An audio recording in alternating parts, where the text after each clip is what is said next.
ಆತ್ಮೀಯ ವಿದ್ಯಾರ್ಥಿಗಳ ಎಲ್ಲರಿಗೂ ನಮಸ್ಕಾರಗಳು. 2023-24 ಒಂದು SSLC ಪರೀಕ್ಷೆಯ ಫಲಿತಾಂಶ ಈಗಾಗಲೇ ಪಬ್ಲಿಷ್ ಆಗಿದೆ. ಸೊ ಈ ಒಂದು ರಿಸಲ್ಟ್ ಬಂದ ಮೇಲೆ ಸಾಕಷ್ಟು ವಿದ್ಯಾರ್ಥಿಗಳು ಗೊಂದಲದಲ್ಲಿದ್ದಾರೆ, ಕನ್ಫ್ಯೂಷನ್ ಇದೆ. ಸೊ ಸರ್ ನಮಗೆ ಇಷ್ಟೊಂದು ಅಂಕ ಬರಬೇಕಾಗಿತ್ತು, ಆದರೆ ಈ ಅಂಕಗಳಲ್ಲಿ ಕಡಿಮೆ ಬಂದಿದೆ. ಸೊ ನಾವು ಏನು ಮಾಡಬೇಕು? ನಾವು ರಿವ್ಯಾಲ್ಯುವೇಷನ್ ಹಾಕಬೇಕಾಗಿದೆ, ರೀಕೌಂಟಿಂಗ್ ಹಾಕಬೇಕಾಗಿದೆ, ಏನೆಲ್ಲ ಪ್ರೊಸೀಜರ್ ಇದೆ, ಏನು ಫೀಸ್ ಇದೆ, ನಾವು ನಮ್ಮ ಒಂದು ಮೊಬೈಲ್ ಮುಖಾಂತರನೇ ಹಾಕಬೇಕಾ ಅಥವಾ ನಾವು ಶಾಲೆಗೆ ಹೋಗಿ ಮುಖ್ಯಗಳನ್ನು ಸಂಪರ್ಕಿಸಬೇಕಾ? ಸಾಕಷ್ಟು ಗೊಂದಲಗಳ ಮಧ್ಯದಲ್ಲಿ ನಮ್ಮ ವಿದ್ಯಾರ್ಥಿಗಳಿದ್ದಾರೆ. ಸೊ ಆತ್ಮೀಯ ವಿದ್ಯಾರ್ಥಿಗಳೇ, ಈ ಒಂದು ವಿಡಿಯೋದಲ್ಲಿ ನಾವು ವಿಶೇಷವಾಗಿ ಈ ಒಂದು ರಿವ್ಯಾಲ್ಯುವೇಷನ್ ರೀಟೋಟಲಿಂಗ್ ಬಗ್ಗೆ ಏನೆಲ್ಲ ಪ್ರೊಸೀಜರ್ ಇದೆ ಅದನ್ನು ನೋಡೋಣ.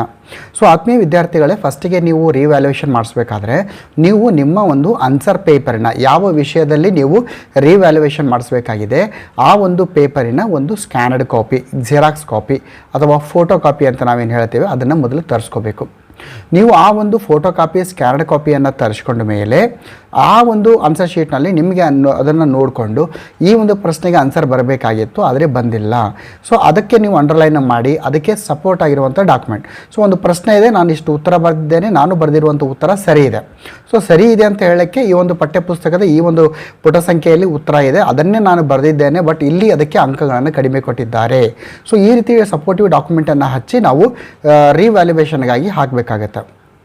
ಸೊ ಇಲ್ಲಿ ಆತ್ಮೀಯ ವಿದ್ಯಾರ್ಥಿಗಳ ಪ್ರಥಮವಾಗಿ ನಿಮಗೆ ಇರುವಂಥದ್ದು ಏನಂದರೆ, ಫಸ್ಟಿಗೆ ನಿಮ್ಮ ಆನ್ಸರ್ ಶೀಟಿನ ಫೋಟೋ ಕಾಪಿ ತರಿಸ್ಕೋಬೇಕು.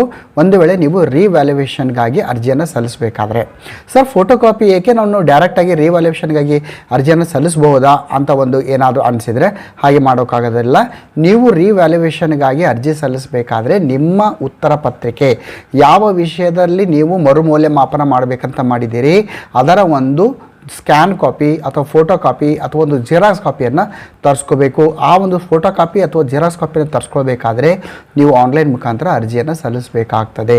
ಹಾಗೆ ಅದಕ್ಕೆ ತನ್ನದೇ ಆಗಿರುವಂಥ ಶುಲ್ಕ ಇದೆ, ಫೀಸ್ ಇದೆ. ಸೊ ಬನ್ನಿ ನೋಡ್ತಾ ಹೋಗೋಣ. ನೇರವಾಗಿ ನಮ್ಮ ಮೊಬೈಲ್ ಮುಖಾಂತರನೇ ನಮ್ಮ ಒಂದು ಉತ್ತರ ಪತ್ರಿಕೆ ಒಂದು ಜೆರಾಕ್ಸ್ ಕಾಪಿಯನ್ನು ನಮ್ಮ ಮನೆಗೆ ತರಿಸ್ಕೊಳ್ಬೋದು. ನೋಡಿ ಬನ್ನಿ ನೋಡ್ತಾ ಹೋಗೋಣ. ನಿಮ್ಮ ಒಂದು ಮೊಬೈಲ್ ಅಥವಾ ವಾಟ್ಸಪ್ಪಿನ ಗೂಗಲ್ ಸರ್ಚ್ ಇಂಜನ್ ಓಪನ್ ಮಾಡಿ ನೀವು SSLC ಕರ್ನಾಟಕ ಅಂತ ಟೈಪ್ ಮಾಡಿ ಸರ್ಚನ್ನು ಕೊಡಿ. ಸೊ SSLC ಕರ್ನಾಟಕ ಟೈಪ್ ಮಾಡಿ ಸರ್ಚ್ ಕೊಟ್ಟಾಗ ನಿಮಗೆ Karnataka school examination and assessment board ಅಂತ ಒಂದು ಸರ್ಚ್ ರಿಸಲ್ಟ್ ಬರುತ್ತೆ. ನೀವು ಆ ಒಂದು ಲಿಂಕ್ ಮೇಲೆ ನೀವು ಕ್ಲಿಕ್ ಮಾಡಬೇಕು. ಆಗ ನಮಗೆ ಈ ಒಂದು SSLC ಮಂಡಳಿ ಅಂತೇನು ಹೇಳ್ತೀವಿ, SSLC ಬೋರ್ಡ್ ಅಂತ ಏನು ಹೇಳ್ತೀವಿ, ಈ ಒಂದು ಬೋರ್ಡಿನ ಒಂದು ಅಫಿಷಿಯಲ್ ಆಗಿರುವಂಥ ಒಂದು ಹೋಮ್ ಪೇಜ್ ಓಪನ್ ಆಗುತ್ತೆ. That is Karnataka school examination and assessment board. So ಈ ರೀತಿ ಆದಮೇಲೆ ನಾವೇನು ಮಾಡಬೇಕಂದ್ರೆ ಇಲ್ಲಿ ಒಂದು ಲಿಂಕ್ ಬರ್ತಾ ಇದೆ. ಆತ್ಮೀಯ ವಿದ್ಯಾರ್ಥಿಗಳ ಗಮನಿಸಿ, ಇಲ್ಲಿ ಒಂದು ಲಿಂಕ್ ಬರ್ತಾ ಇದೆ, ನೋಟಿಫಿಕೇಷನ್ ರೊಟೇಟ್ ಆಗ್ತಾ ಇದೆ. ಸೊ ಇಲ್ಲಿ ಪಕ್ಕದಲ್ಲಿ ರೀಡ್ ಮೋರ್ ಅಂತ ಕೂಡ ಇದೆ. ಅದರ್ವೈಸ್ ನೀವು ಇಲ್ಲಿ click here to apply and download photo copy ಅಂತ ಲಿಂಕ್ ಏನಿದೆ ಅದ್ರ ಮೇಲೆ ಕ್ಲಿಕ್ ಮಾಡ್ಬೋದು. ಆ ಒಂದು ಲಿಂಕ್ ಮೇಲೆ ಕ್ಲಿಕ್ ಮಾಡಿದಾಗ ನಮಗೆ ಇಲ್ಲಿ ಮತ್ತೊಂದು ಓಪನ್ ಆಗುತ್ತೆ ಪೇಜ್. ಇಲ್ಲಿ ಫೋಟೋ ಕಾಪಿ ರೀಟೋಟಲಿಂಗ್ ಆ್ಯಂಡ್ ರಿವ್ಯಾಲ್ಯುವೇಷನ್ ಅಂತ. ಇಲ್ಲಿ ಬೇಸಿಕ್ ಆಗಿರುವಂಥ ಇನ್ಫಾರ್ಮೇಷನ್ನ ನಾವು ತಿಳ್ಕೊಳ್ಳೇಬೇಕು. ಫಸ್ಟ್ ಆಫ್ ಆಲ್ ಏನಿದೆ, ನೀವು ನಿಮ್ಮ ಒಂದು ಫೋಟೋ ಕಾಪಿ ಅಥವಾ ನಿಮ್ಮ ಆನ್ಸರ್ ಶೀಟ್ ಏನಿದೆ ಅದರ ಒಂದು ಜೆರಾಕ್ಸ್ ಕಾಪಿಯನ್ನು ತರಿಸ್ಕೊಳ್ಬೇಕಾದ್ರೆ ಇದು 9/5/2024 ಸ್ಟಾರ್ಟ್ ಆಗುತ್ತೆ. ಮೇ 9 ನೀವು ಆನ್ಲೈನ್ ಮುಖಾಂತರ ಅರ್ಜಿಯನ್ನು ಸಲ್ಲಿಸಲಿಕ್ಕೆ ಪ್ರಾರಂಭ ಇದೆ. ಸೊ ಅರ್ಜಿಯನ್ನು ಸಲ್ಲಿಸಲಿಕ್ಕೆ ಕೊನೆಯ ದಿನಾಂಕ ಯಾವುದು ಅಂದರೆ ಮೇ 16. ಮೇ 16 ಲಾಸ್ಟ್ ಡೇಟ್ ಇದೆ ನಿಮ್ಮ ಒಂದು ಫೋಟೋ ಕಾಪಿಯನ್ನು ತರಿಸಲಿಕ್ಕೆ, ಆನ್ಲೈನ್ ಮುಖಾಂತರ ಅರ್ಜಿ ಸಲ್ಲಿಸಲಿಕ್ಕೆ ಲಾಸ್ಟ್ ಡೇಟು, ಅದಕ್ಕೆ ಅರ್ಜಿ ಸಲ್ಲಿಸಲಿಕ್ಕೆ. ಅದಾದಮೇಲೆ receiving online application for retotalling. Sir ನಮಗೆ ರಿವ್ಯಾಲ್ಯುವೇಷನ್ ಮಾಡಬೇಕಾಗಿಲ್ಲ, ಜಸ್ಟ್ ರೀಟೋಟಲ್ ಮತ್ತೊಂದು ಸಲ ಟೋಟಲ್ ಮಾಡಲಿ. ಸೊ ಅದಕ್ಕಾಗಿ ನಾನು ಅರ್ಜಿ ಸಲ್ಲಿಸಬೇಕಾಗಿದೆ ಅಂದರೆ ಮೇ 13 ಸ್ಟಾರ್ಟ್ ಆಗುತ್ತೆ, ಅದು ಮೇ 22 ಮುಗಿಯುತ್ತೆ. ಜಸ್ಟ್ ರೀಟೋಟಲಿಂಗ್, ನಿಮ್ಮ ಪೇಪರ್ ಚೆಕಪ್ ಮಾಡೋದಿಲ್ಲ ಅವರು, ಜಸ್ಟ್ ಮತ್ತೊಂದು ಸಲ ಕೌಂಟ್ ಮಾಡ್ತಾರೆ. ಇಲ್ಲ ಸರ್ ನಾನು ವ್ಯಾಲ್ಯುವೇಷನ್ನೇ ಮಾಡಬೇಕಾಗಿದೆ, ಹೆಚ್ಚಿನ ಅಂಕ ಬರ್ಬೋದು ಅಂದಾಗ ನೀವು ಅದಕ್ಕೂ ಕೂಡ ಆನ್ಲೈನ್ ಮುಖಾಂತರ ಅಪ್ಲಿಕೇಶನ್ ಸಲ್ಲಿಸಬೇಕು. ಅದು ಮೇ 13 ಸ್ಟಾರ್ಟ್ ಆಗುತ್ತೆ, ಮೇ 22 ಕ್ಲೋಸ್ ಆಗುತ್ತೆ ಲಾಸ್ಟ್ ಡೇಟ್. ಇದು ಏನಿದೆ ಸ್ಕ್ರೀನ್ಶಾಟನ್ನು ತೆಗೆದುಕೊಂಡು ನೋಟ್ ಮಾಡ್ಕೊಳ್ಳಿ, ಡಿಲೇ ಮಾಡಬೇಡಿ. So first of all sir ನನಗೆ ಇಷ್ಟೆಲ್ಲ ಇದೆ, ನಾನು ನೇರವಾಗಿ ರಿವ್ಯಾಲ್ಯುವೇಷನ್ಗೆ ಹಾಕ್ತೀನಿ, ಹಾಗೆ ಹಾಕಲಿಕ್ಕೆ ಬರೋದಿಲ್ಲ. ಫಸ್ಟ್ ಆಫ್ ಆಲ್ ನೀವು ರಿವ್ಯಾಲ್ಯುವೇಷನ್ ಹಾಕಬೇಕಾದ್ರೆ ನಿಮ್ಮ ಒಂದು ಆನ್ಸರ್ ಶೀಟ್ನ ಒಂದು ಸ್ಕ್ಯಾನರ್ಡ್ ಕಾಪಿಯನ್ನು ತರಿಸ್ಕೊಳ್ಳೇಬೇಕು. ಓಕೆ ಸರ್, ರೀಟೋಟಲಿಂಗ್ ಮಾಡಬೇಕಾಗಿದೆ ಸರ್ ಅಂದರೆ ಅದಕ್ಕೆ ಸ್ಕ್ಯಾನ್ ಕಾಪಿ ಅವಶ್ಯಕತೆ ಇಲ್ಲ, ನೀವು ನೇರವಾಗಿ ರೀಟೋಟಲಿಂಗ್ಗೆ ಅರ್ಜಿಯನ್ನು ಸಲ್ಲಿಸ್ಬೋದು. ಅದು ಮೇ 13 ಪ್ರಾರಂಭ ಆಗುತ್ತೆ. ಸೊ ಬನ್ನಿ ನೋಡ್ತಾ ಹೋಗೋಣ. ಸರ್ ನನಗೆ ಆನ್ಸರ್ ಶೀಟಿನ ಒಂದು ಜೆರಾಕ್ಸ್ ಕಾಪಿ ಬೇಕಾಗಿದೆ, ನಾನು ಏನು ಬರೆದಿದ್ದೀನಿ ಉತ್ತರ ಪತ್ರಿಕೆಯಲ್ಲಿ ಎಕ್ಸಾಮ್ನಲ್ಲಿ ಚೆನ್ನಾಗೇ ಬರೆದಿದ್ದೀನಿ, ಅದರ ಒಂದು ಜೆರಾಕ್ಸ್ ಕಳಿಸ್ಕೊಡಿ ಅಂತ ನಾವು ಮಂಡಳಿಗೆ ಹೇಳಬೇಕಾಗಿದೆ. ಸೊ ಹೇಗೆ ನಾವು ಅಪ್ಲಿಕೇಶನ್ ಅಂದರೆ ಇಲ್ಲಿ ಕೆಳಗಡೆ ಆನ್ಲೈನ್ ಅಪ್ಲಿಕೇಶನ್ ಅಂತ ಇದೆ. ಸೊ ಆನ್ಲೈನ್ ಅಪ್ಲಿಕೇಶನ್ ಎಂಬ ಒಂದು ಲೈನ್ ಏನಿದೆ ಅದರ ಮೇಲೆ ನಾವು ಕ್ಲಿಕ್ ಮಾಡಬೇಕು. ಸೊ ಆ ರೀತಿ ಕ್ಲಿಕ್ ಮಾಡಿದಾಗ ನೋಡಿ ಇಲ್ಲಿ ಎರಡೇ ಆಪ್ಷನ್ಸ್ ಕೊಟ್ಟಿದ್ದಾನೆ, ಅಪ್ಲಿಕೇಶನ್ ಫಾರ್ ಫೋಟೋ ಕಾಪಿ ಅಂತ. ಸೊ ಮುಂಬರುವ ದಿನಗಳಲ್ಲಿ ಅದೇನು ಡೇಟ್ ಇದೆ ಅಲ್ಲ, May 13, ಅವಾಗ ಇಲ್ಲಿ application for retotalling, application for revaluation ಅಂತ ಇಲ್ಲಿ ಆ್ಯಡ್ ಆಗುತ್ತಾ ಹೋಗುತ್ತೆ. ಸದ್ಯಕ್ಕೆ ಇಲ್ಲಿ ಅಪ್ಲಿಕೇಶನ್ ಫಾರ್ ಫೋಟೋ ಕಾಪಿ ಅಂತ ಇದೆ.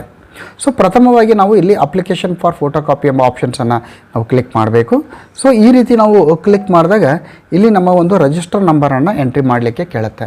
ಸೊ ಆತ್ಮೀಯ ವಿದ್ಯಾರ್ಥಿಗಳ ಇದು ಗಮನಿಸಿ, ನೀವು ನಿಮ್ಮ ಒಂದು ಮೊಬೈಲ್ ಮುಖಾಂತರನೇ ನಿಮ್ಮ ಒಂದು ಉತ್ತರ ಪತ್ರಿಕೆ ಜೆರಾಕ್ಸ್ ಕಾಪಿ ನಿಮ್ಮ ಮನೆಗೆ ತರಿಸ್ಕೋಬೋದು, ಶಾಲೆಗೆ ಹೋಗೋ ಅವಶ್ಯಕತೆ ಇಲ್ಲ. ಸೊ ಇಲ್ಲಿ ನಾನು ರಿಜಿಸ್ಟರ್ ನಂಬರನ್ನು ಎಂಟ್ರಿ ಮಾಡ್ತೀನಿ. ಸೊ ರಿಜಿಸ್ಟರ್ ನಂಬರನ್ನು ಎಂಟ್ರಿ ಮಾಡಿ ಮುಂದೆ ವ್ಯೂ ಎಂಬ ಆಪ್ಷನ್ಸನ್ನು ಕೊಡ್ತೇನೆ. ಸೊ ಇಲ್ಲಿ ರಿಜಿಸ್ಟರ್ ನಂಬರ್ನ ಸರಿಯಾಗಿ ನೀವು ಇದು ಎಂಟ್ರಿ ಮಾಡಿ. ಎಸ್, ಒಂದು ನಂಬರ್ ಮಿಸ್ ಆಗಿತ್ತು. ಎಸ್, ನಾನು ರಿಜಿಸ್ಟರ್ ನಂಬರ್ನ ಎಂಟ್ರಿ ಮಾಡಿ ನಾನು ವ್ಯೂ ಅಂತ ಕೊಟ್ಟಾಗ ಆ ಒಂದು ರಿಜಿಸ್ಟರ್ ನಂಬರ್ಗೆ ಸಂಬಂಧಿಸಿದಂಥ ಮಾಹಿತಿ ಬರುತ್ತೆ. ಇಲ್ಲಿ ಇಯರ್ ಆ್ಯಂಡ್ ಸೆಷನ್ ಇದೆ, candidate name, mother name, school code, application ಎದಕ್ಕಿದೆ, ಫೋಟೋ ಕಾಪಿಗಾಗಿ, ಫಾದರ್ ನೇಮು, ಸೆಂಟರ್ ಕೋಡು ಎಲ್ಲ ಒಂದು ಬೇಸಿಕ್ ಇನ್ಫಾರ್ಮೇಷನ್ಸ್ ಬಂದಿರುತ್ತೆ. ಕೆಳಗಡೆ ಏನಂದರೆ ನಿಮಗೆ 6 ವಿಷಯಗಳು ಓಪನ್ ಆಗುತ್ತೆ. ಸೊ ಆ 6 ಓಪನ್ ಆಗಿರುತ್ತೆ. ಈಗ ನೀವು ಯಾವ ಒಂದು ಸಬ್ಜೆಕ್ಟಿನ ಒಂದು ಫೋಟೋ ಕಾಪಿಯನ್ನು ತರಿಸಬೇಕಾಗಿದೆ. ಎಕ್ಸಾಂಪಲ್ ಆಗಿ ನಾನು ಇಲ್ಲಿ ಮ್ಯಾಥಮೆಟಿಕ್ಸ್ ಅಂತ ಇದೆ. ಸೊ ಮ್ಯಾಥಮೆಟಿಕ್ಸಿನ ಒಂದು ಫೋಟೋ ಕಾಪಿ ಬೇಕಾಗಿತ್ತು ಅಂದರೆ ನೋಡಿ, ಕರ್ಸರ್ ಅಬ್ಸರ್ವ್ ಮಾಡಬೇಕು ವಿದ್ಯಾರ್ಥಿಗಳೇ. ಇಲ್ಲಿ ಸೆಲೆಕ್ಟ್ ಸಬ್ಜೆಕ್ಟ್ ಅಂತ ಇದೆ, ಅಲ್ಲಿ ಸೆಲೆಕ್ಟ್ ಮಾಡಿ ಎಸ್ ಅಂತ ನೀವು ಕ್ಲಿಕ್ ಮಾಡಿ. ಸೊ ಎಸ್ ಅಂತ ಕ್ಲಿಕ್ ಮಾಡಿದಾಗ ನನಗೆ ಮ್ಯಾಥಮೆಟಿಕ್ಸಿನ ಒಂದು ಫೋಟೋ ಕಾಪಿ ಬೇಕು, ಸ್ಕ್ಯಾನ್ ಕಾಪಿ ಬೇಕು, ಜೆರಾಕ್ಸ್ ಕಾಪಿ ಬೇಕಂದರೆ ಎಸ್ ಅಂತ ಮಾಡಿದರೆ ಅದರ ಅಮೌಂಟ್ ಇಲ್ಲಿ ಡಿಸ್ಪ್ಲೇ ಆಗುತ್ತೆ, 400 ರುಪೀಸು.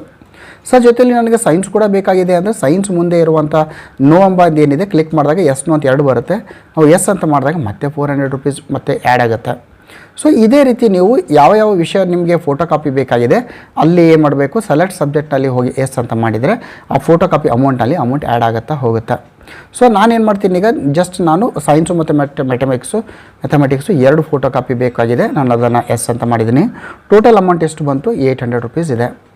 ಸೊ ಈಗ ನಾವೇನು ಮಾಡಬೇಕು, ಇಲ್ಲಿ ಮೊಬೈಲ್ ನಂಬರನ್ನು ಎಂಟ್ರಿ ಮಾಡಬೇಕು. ಮೊಬೈಲ್ ನಂಬರ್ ಮ್ಯಾಂಡೇಟರಿ ಇದೆ, ಕಂಪಲ್ಸರಿಯಾಗಿ ಎಂಟ್ರಿ ಮಾಡಲೇಬೇಕು. ಆಮೇಲೆ ಇಮೇಲ್ ID ಇದ್ದರೆ ಅದನ್ನು ಎಂಟ್ರಿ ಮಾಡಿ, ಅದರ್ವೈಸ್ ಅದು ಕಂಪಲ್ಸರಿ ಇಲ್ಲ. ಆಮೇಲೆ ಅಡ್ರೆಸ್ಸನ್ನು ನೀವು ಎಂಟ್ರಿ ಮಾಡಬೇಕಾಗತ್ತೆ. ಯಾಕಂದರೆ ಅಡ್ರೆಸ್ ಏನಿದೆ ಬಹಳ ಇಂಪಾರ್ಟೆಂಟ್. ಯಾಕಂದ್ರೆ ನಿಮ್ಮ ಅಡ್ರೆಸ್ಸಿಗೆ ಅದು ಒಂದು ಫೋಟೋ ಕಾಪಿ ಬರುತ್ತೆ, ಜೊತೆಯಲ್ಲಿ ನಿಮಗೆ ಒಂದು PDF ಡೌನ್ಲೋಡ್ ಮಾಡಲಿಕ್ಕೆ ಒಂದು ಅವಕಾಶವನ್ನು ಕೊಡ್ತಾರೆ. ಸೊ ಇಲ್ಲಿ ನಾನು ಏನು ಮಾಡಿದ್ದೀನಿ, ಇಲ್ಲಿ ಅಡ್ರೆಸ್ಸನ್ನು ಕೊಡ್ತಾಯಿದ್ದೀನಿ, ಸರಿಯಾದ ಅಡ್ರೆಸ್ ಕೊಡಿ, ಅದಕ್ಕೆ ಬರುತ್ತೆ. ಸೊ ಆ ಅಡ್ರೆಸ್ಗೆ ರೀಚ್ ಆಗುವವರೆಗೆ ಲೇಟ್ ಆಗ್ಬೋದು. ಸೊ ಅದರ ಒಳಗಾಗಿನೇ ಏನಾಗುತ್ತೆ, ನಿಮಗೆ ಒಂದು PDF ಸಿಗುತ್ತೆ ಡೌನ್ಲೋಡ್ ಮಾಡ್ಕೊಳ್ಳೋಕ್ಕೆ, ಅದು ಜೆರಾಕ್ಸ್ ಕಾಪಿ ಮಾಡಿಕೊಂಡು ನೋಡ್ಬೋದು. ಕೆಳಗಡೆ ಜನರೇಟ್ OTP ಅಂತ ಇದೆ, ಅಲ್ಲಿ ಕ್ಲಿಕ್ ಮಾಡಿ. ಆಗ ನಿಮಗೆ ಒಂದು OTPಯನ್ನು ಎಂಟ್ರಿ ಮಾಡಲಿಕ್ಕೆ ಕೇಳಲಾಗುತ್ತೆ. ಆತ್ಮೀಯ ವಿದ್ಯಾರ್ಥಿಗಳೇ, ಇಲ್ಲಿ ನಾನು OTPಯನ್ನು ಎಂಟ್ರಿ ಮಾಡಿದ್ದೀನಿ. ಎಂಟ್ರಿ ಮಾಡಿದ ಮೇಲೆ ಸಬ್ಮಿಟ್ ಕೊಡಬೇಕು. ಸೊ ಆತ್ಮೀಯ ವಿದ್ಯಾರ್ಥಿಗಳೇ, ಈಗ ನಾನು ಸ್ಕ್ಯಾನ್ ಕಾಪಿಗಾಗಿ ಅರ್ಜಿ ಸಲ್ಲಿಸಲಿಕ್ಕೆ ಹೇಳ್ತಾ ಇದ್ದೀನಿ. ಮುಂಬರುವ ದಿನಗಳಲ್ಲಿ ರೀಟೋಟಲಿಂಗು ರಿವ್ಯಾಲ್ಯೂಯೇಷನ್ May 13 ಸ್ಟಾರ್ಟ್ ಆಗುತ್ತೆ. ಸೊ ಅದಕ್ಕೆ ರಿಲೇಟೆಡ್ ಆಗಿರುವಂಥ ವೀಡಿಯೋವನ್ನು ನಾನು ಅಪ್ಲೋಡ್ ಮಾಡ್ತೇನೆ. ಸೊ ನಾನು ಅಪ್ಲೋಡ್ ಮಾಡಿರುವಂಥ ಇನ್ಫಾರ್ಮೇಷನ್ ನಿಮಗೆ ಹೇಗೆ ಗೊತ್ತಾಗುತ್ತೆ. ಸೊ ಪದೇ ನೀವು ಯೂಟ್ಯೂಬ್ ಚಾನಲ್ನ ಸರ್ಚ್ ಮಾಡೋದಕ್ಕಿಂತ ನನ್ನ ಚಾನಲನ್ನು ಸಬ್ಸ್ಕ್ರೈಬ್ ಮಾಡಿದರೆ ನಾನು ಯಾವಾಗ ವೀಡಿಯೋ ಅಪ್ಲೋಡ್ ಮಾಡ್ತೇನೆ ಒಂದು ನೋಟಿಫಿಕೇಷನು, ಒಂದು ಮೆಸೇಜು ನಿಮ್ಮ ಮೊಬೈಲ್ಗೆ ಬರುತ್ತೆ. ನೀವು ಆ ನೋಟಿಫಿಕೇಷನ್ ಬಂದ ಕೂಡಲೇ ಅದನ್ನು ಕ್ಲಿಕ್ ಮಾಡಿ ವೀಡಿಯೋ ನೋಡ್ಬೋದು. ಅಂದರೆ ನೀವು ಪದೇ ನನ್ನ ಚಾನಲನ್ನು ಸರ್ಚ್ ಮಾಡೋ ಅವಶ್ಯಕತೆನೇ ಇಲ್ಲ.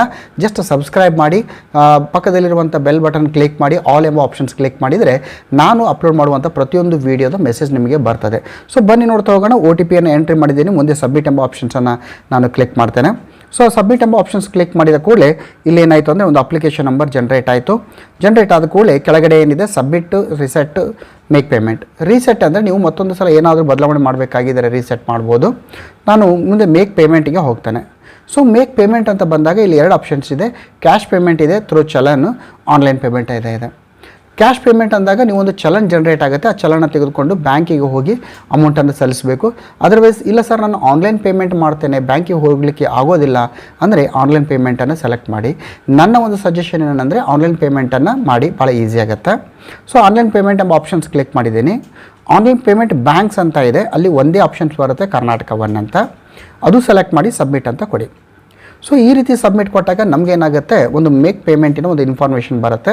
ನಿಮ್ಮ ಹೆಸರು, challan number, register number, amount ಎಲ್ಲನೂ ಇನ್ಫಾರ್ಮೇಷನ್ಸ್ ಬರುತ್ತೆ. ಕೆಳಗಡೆ ಪೇ ನೌ ಅಂತ ಇದೆ, ಪೇ ನೌ ಎಂಬ ಆಪ್ಷನ್ಸನ್ನು ನೀವು ಕ್ಲಿಕ್ಕನ್ನು ಮಾಡಿ.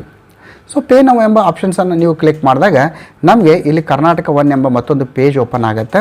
ಇಲ್ಲಿ ನಿಮಗೆ ಅಮೌಂಟ್ ಪೇ ಮಾಡಲಿಕ್ಕೆ ಒಂದು ಅವಕಾಶ ಕಲ್ಪಿಸಿದ್ದಾರೆ. ಸೊ ಆತ್ಮೀಯ ವಿದ್ಯಾರ್ಥಿಗಳು, ಫಸ್ಟ್ ಆಫ್ ಆಲ್ ನೀವು ಇಲ್ಲಿ I have read and agri ಅಂತ ಏನಿದೆ ಪಕ್ಕದಲ್ಲಿರುವಂಥ ಒಂದು ಸ್ಕ್ವೇರ್ ಬಾಕ್ಸ್ ಏನಿದೆ ಅಲ್ಲಿ ಜಸ್ಟ್ ಕ್ಲಿಕ್ ಮಾಡಿ ರೈಟ್ ಮಾರ್ಕ್ ಆಗುತ್ತೆ. ಸೊ ಅಷ್ಟಾದಮೇಲೆ ಕಂಟಿನ್ಯೂ ಫಾರ್ ಪೇಮೆಂಟ್ ಅಂತ ನೀವು ಕ್ಲಿಕ್ ಮಾಡಬೇಕು. ನೋಡಿ ತಾವಿಲ್ಲಿ ಗಮನಿಸ್ತಾ ಇದ್ದೀರಿ, ಐ ಹ್ಯಾವ್ ರೀಡ್ ಎವ್ರಿಥಿಂಗ್ ಅಂತ ಇಲ್ಲೆಲ್ಲ ಇದೆ. ಇಷ್ಟು ಮಾಡಿ ನಾವೇನು ಮಾಡಬೇಕು, ಇಲ್ಲಿ ಪೇಟಿಎಮ್ ಮುಖಾಂತರ ಇದೆ, ಬೇರೆ ಬೇರೆ ಅವಕಾಶಗಳು ಕೂಡ ಇದೆ. ಸೊ ಪೇಟಿಎಮ್ ಮುಖಾಂತರ ಅಂತ ಬಂದಾಗ ಏನಾಗುತ್ತೆ, ಪೇಟಿಎಮ್ ಮುಖಾಂತರ ನಾವು ಕ್ಲಿಕ್ ಮಾಡ್ಬೋದು. ಅಥವಾ ರೈಸರ್ ಪೇ ಅಂತ ನೀವು ಕ್ಲಿಕ್ ಮಾಡಿದಾಗ ನೋಡಿ ಪೇಟಿಎಮ್ ಅಂತ ಇದೆ, ಪೇಟಿಎಮ್ ಮುಖಾಂತರ ಮಾಡ್ಬೋದು. ಪೇಟಿಎಮ್ ಜಸ್ಟ್ ಪೇಟಿಎಮ್ ಅಂತ ಕ್ಲಿಕ್ ಮಾಡಿದರೆ ನೀವು ಪೇಟಿಎಮ್ ಮುಖಾಂತರ ಇಲ್ಲಿ ಏನು ಮಾಡಬೇಕು, ಪೇಟಿಎಮ್ ಅಂತ ಮಾಡಿ ಕೆಳಗಡೆ ಪೇಟಿಎಮ್ ಮೇಲೆ ಕ್ಲಿಕ್ ಮಾಡಿದಾಗ ಇಲ್ಲಿ ಕಂಟಿನ್ಯೂ ಫಾರ್ ಪೇಮೆಂಟ್ ಅಂತ ಬರುತ್ತೆ. ಇದು ಭಾಳ ಇಂಪಾರ್ಟೆಂಟ್ ವಿದ್ಯಾರ್ಥಿಗಳೇ.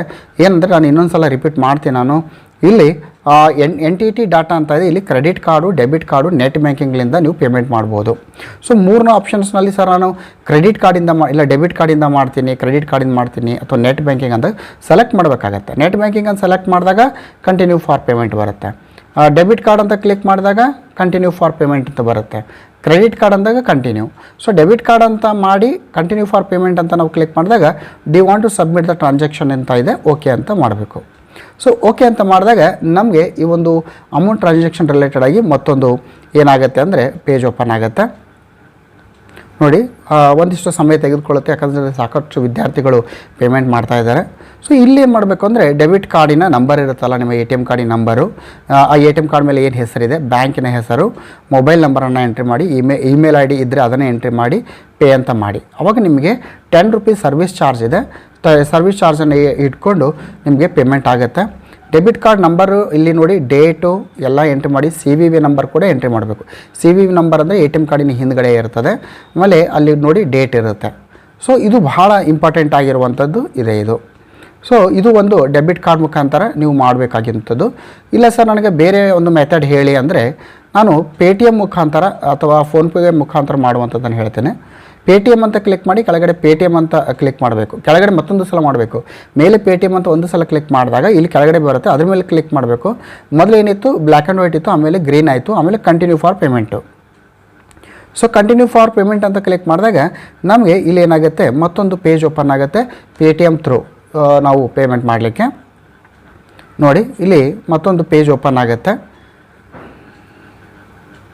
ಎಸ್, ಇಲ್ಲಿ ಲಾಗಿನ್ ಟು ವಿತ್ ಪೇಟಿಎಮ್ ಮುಖಾಂತರ ಮಾಡುವಾಗ ಅದನ್ನು ಮೊಬೈಲ್ ನಂಬರನ್ನು ಎಂಟ್ರಿ ಮಾಡಬೇಕು. ಆಮೇಲೆ ಪ್ರೊಸೀಡ್, ಎಕ್ಸಾಂಪಲ್ ಆಗಿ ಪೇಟಿಎಮ್ ನಂಬರನ್ನು ಎಂಟ್ರಿ ಮಾಡಿ ನಾವು ಪ್ರೊಸೀಡನ್ನು ಮಾಡೋದ್ರ ಮುಖಾಂತರ ಅಮೌಂಟ್ ಪೇಮೆಂಟ್ನ ಮಾಡ್ಬೋದು. ನೋಡಿ ನಾನು ನಿಮಗೆ ಡೆಬಿಟ್ ಕಾರ್ಡ್ ಥ್ರೂ ಮಾಡೋದನ್ನು ಹೇಳಿದ್ದೀನಿ, ಆಮೇಲೆ ಪೇಟಿಎಮ್ ಥ್ರೂನು ಮಾಡಿದ್ದೀನಿ. ಇನ್ನೂ ಬೇರೆ ಆಪ್ಷನ್ಸ್ ಏನಿದೆ, ಯಾಕಂದರೆ ಪೇಮೆಂಟ್ ಪ್ರಾಬ್ಲಮ್ ಆಗ್ತಾ ಇದೆ ಅಂತ ಸಾಕಷ್ಟು ವಿದ್ಯಾರ್ಥಿಗಳು ಪ್ರತಿ ಸಲ ಒಂದು ಮೆಸೇಜ್ ಮಾಡ್ತಾರೆ. ಸೊ ಮತ್ತೊಂದು ವೀಡಿಯೋ ಮಾಡೋದಕ್ಕಿಂತ ಮುಂಚೆ ಇದನ್ನೇ ನಾನು ಕ್ಲಿಯರ್ ಮಾಡ್ತಾಯಿದ್ದೀನಿ. ಇನ್ನು ರೇಸರ್ ಪೇ ಅಂತ ಕ್ಲಿಕ್ ಮಾಡಿದಾಗ ಇಲ್ಲಿ ಕೂಡ RP UPI ಇದೆ, net banking, credit card. So UPI ಎಂಬುದನ್ನು ಸೆಲೆಕ್ಟ್ ಮಾಡಿ ಕಂಟಿನ್ಯೂ ಫಾರ್ ಪೇಮೆಂಟ್ ಅಂತ ತೊಗೊಂತೀನಿ. ತೊಗೊಂಡಾಗ ನನಗೆ ಇಲ್ಲಿ ಮತ್ತೊಂದು ಪೇಜ್ ಓಪನ್ ಆಗುತ್ತೆ. ಪೇ ಅಗೇನ್ ಅಂತ ಇಲ್ಲಿ ಎಸ್ ಒಂದು ಪೇಜ್ ಓಪನ್ ಆಗುತ್ತೆ. It will take few minutes, ಒಂದಿಷ್ಟು ಸಮಯ ತೆಗೆದುಕೊಳ್ಳುತ್ತೆ. ಇಲ್ಲಿ ಓಪನ್ ಆಯಿತು. ಸೊ ಇಲ್ಲಿ ಏನಾಗುತ್ತೆ ಅಂದರೆ ಕರ್ನಾಟಕ ಒನ್ ಇದೆ, ಫೋನ್ ನಂಬರನ್ನು ಎಂಟ್ರಿ ಮಾಡಿ, ಆಮೇಲೆ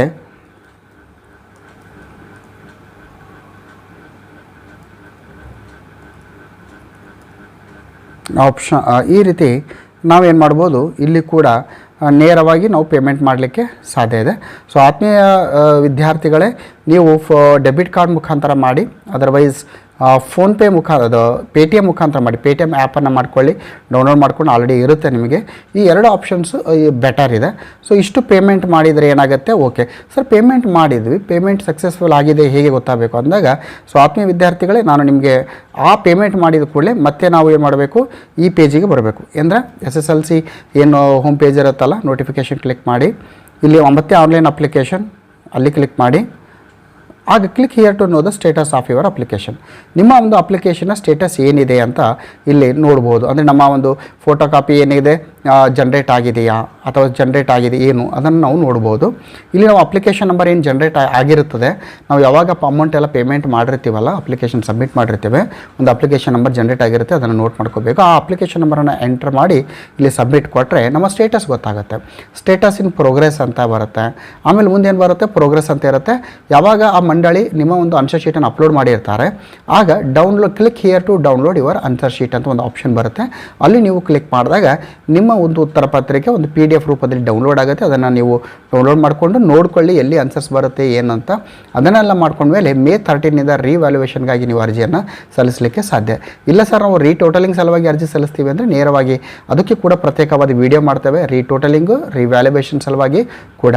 ಸೊ ಆತ್ಮೀಯ ವಿದ್ಯಾರ್ಥಿಗಳೇ, ನಾನು ಮಾಡುವಂಥ ಪ್ರತಿಯೊಂದು ವಿಡಿಯೋ ನಿಮಗೆ ರೀಚ್ ಆಗಬೇಕಾದ್ರೆ ಮತ್ತೊಂದು ಸಲ ಹೇಳ್ತಾ ಇದ್ದೀನಿ, ಚಾನಲನ್ನು ಸಬ್ಸ್ಕ್ರೈಬ್ ಮಾಡಿ ಅಂತ ಹೇಳ್ತಾ, ನಿಮ್ಮ ಒಂದು ಯಾರೆಲ್ಲ ವಿದ್ಯಾರ್ಥಿಗಳು ಅನುತ್ತೀರ್ಣರಾಗಿದ್ದೀರಿ, ನಿಮಗೆ ನಿಮ್ಮದೇ ಸಾಕಷ್ಟು ಸೈನ್ಸ್ ಕಂಟೆಂಟ್ಗಳನ್ನು ಇದೆ ನಮ್ಮ ಒಂದು ಯೂಟ್ಯೂಬ್ ಚಾನಲಲ್ಲಿ. ಸರ್ ಹೇಗೆ ಅದನ್ನು ಎಕ್ಸೆಸ್ ಮಾಡಬೇಕು ಅಂತ ಏನಾದರೂ ಡೌಟ್ಸ್ ಇದ್ದರೆ ಕಾಮೆಂಟ್ ಮಾಡಿ. ನಿಮ್ಮ ಕಾಮೆಂಟ್ ಬೇಸಿಸ್ ಮೇಲೆ ನಾವು ಮತ್ತೊಂದು ವಿಡಿಯೋ ಅಪ್ಲೋಡ್ ಮಾಡಿ ವಿಜ್ಞಾನದಲ್ಲಿ ಯಾವ ರೀತಿ ಸುಲಭವಾಗಿ ನಾವು ಹೆಚ್ಚಿನ ಅಂಕಗಳನ್ನು ಪಡಿಬೋದು ಎಕ್ಸಾಮ್ 2, 3ನಲ್ಲಿ, ಅದನ್ನು ಕೂಡ ಒಂದು ಪ್ರತ್ಯೇಕವಾದ ವಿಡಿಯೋವನ್ನು ಮಾಡ್ತೇವೆ ಅಂತ ಹೇಳ್ತಾ, ಜೈ ಹಿಂದ್, ವಂದೇ ಮಾತರಂ.